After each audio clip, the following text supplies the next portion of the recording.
Você está esperando a bênção de Deus e não há nada de errado nisso. O errado é você esperar parado. Você precisa entender que você tem que se movimentar para que Deus faça parte dele. A Bíblia nos diz, e ela é bem clara com relação a isso: faz por ti que eu te ajudarei. E não é fique sentado esperando que eu vou fazer tudo o que é necessário para que você seja uma pessoa bem-sucedida, próspera e assim por diante. Hoje nós vamos refletir sobre alguns versos importantes que a gente precisa entender como é que a gente vai conseguir as bênçãos de Deus. Se você parar para analisar em vários eventos da Bíblia, Deus só fez quando o povo dele se movimentou. Se você ler Êxodo, principalmente na parte 14, no capítulo 14, você vai ver que em dado momento, quando o povo de Israel estava sendo pressionado, inclusive em frente ao Mar Vermelho, Moisés suplicou a Deus: e agora o que faremos? E Deus fala para ele, como está escrito lá em Êxodo 14, no verso 15. O Senhor diz o seguinte: por que você está clamando a mim? Diga aos filhos de Israel que marchem,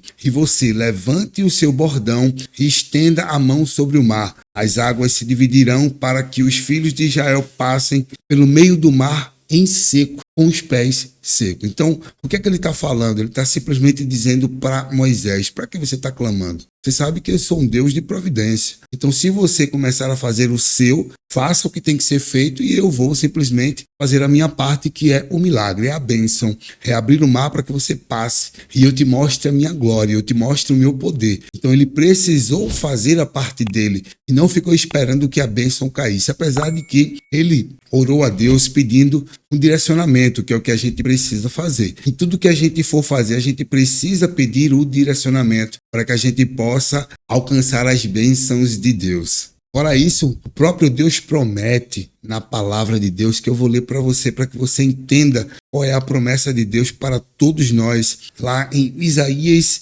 43:2 nos diz o seguinte: quando você atravessar as águas, eu estarei com você. E quando você atravessar os rios, eles não o encobrirão. Quando você andar através do fogo, você não se queimará. As chamas não o deixarão em brasas. Isaías 43:2. Então a gente precisa entender que Deus está conosco a todo momento. Só que antes de qualquer coisa a gente precisa pedir o discernimento. Mas você precisa agir. Não adianta você ficar esperando as bênçãos de Deus sem que você faça a sua parte. Tá? Independente de qualquer coisa, pedir o discernimento no que vai fazer. Deus, eu preciso fazer determinada coisa, eu preciso resolver qualquer questão que você tenha para resolver, você vai pedir o discernimento a Ele e Ele vai te mostrar. Você precisa agir, e agir em alguns momentos não é você ter a atitude ou fazer alguma coisa, é você parar, orar a Deus, pedir a Ele para que Ele te mostre o que fazer. E aí, depois que você tiver o discernimento necessário, você vai lá e toma a atitude e faz o que tem que ser feito. Isso independente de qual seja a situação que você está passando. Se você lembrar também de um outro episódio em que os discípulos estavam no mar, onde o mar estava agressivo, com tempestades, a embarcação estava sendo jogada de um lado para o outro e Deus, Jesus, vem caminhando sobre as águas. E, inclusive, eles se espantaram achando que era um fantasma. Mas aí Pedro fala com ele e ele diz: não tenham medo, tá? Sou eu. E Pedro diz: se és tu, me mandas ir ter contigo, andando sobre as águas. E Jesus fala: venha. Ele precisou ter fé, ele precisou acreditar para colocar os pés sobre as águas, para andar sobre as águas. Porém, no meio do episódio, se você parar para analisar, ele teve medo, porque ao invés de ele focar em Jesus, ele focou no problema, ele focou na turbulência que estava o mar naquele momento, e o que é que acontece? Ele afunda. É outro ensinamento que a gente precisa parar para entender, compreender. Se a gente estiver focado em Jesus, em tudo que Ele pede para que a gente faça, se a gente estiver sempre alicerçado na palavra, tendo aquele relacionamento com Deus, a gente vai saber o que fazer. E por esse motivo a gente vai agir com coerência,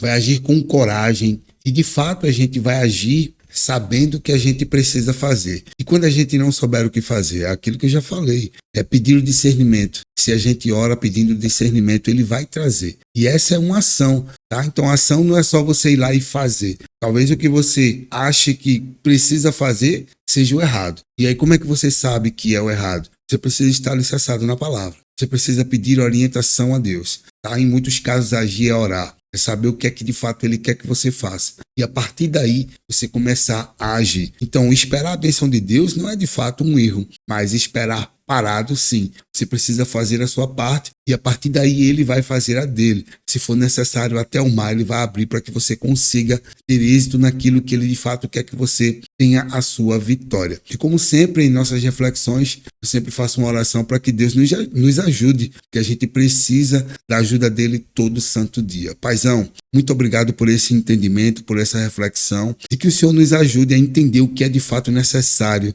para tomarmos as decisões certas, para tomarmos as atitudes certas, para nunca desviar dos teus caminhos. Quando a gente não souber, por favor, nos mostre. Nos mostra o que precisamos fazer para que a gente haja conforme a tua vontade. E é em nome de Jesus que eu oro e já te agradeço para a honra e glória do teu santo nome. Amém. Todo domingo tem uma reflexão nova aqui nesse canal. Se você tem alguma compreensão sobre aquilo que a gente refletiu, deixa nos comentários. Para mim será um prazer aprender com aquilo que Deus também tem te ensinado. Não esquece de se inscrever no canal, é totalmente gratuito, e ativar as notificações para receber em primeira mão todos os conteúdos que eu trago sempre nos domingos às 10 horas da manhã. Para mim é sempre um prazer falar da palavra de Deus. Forte abraço para você e que Deus te abençoe.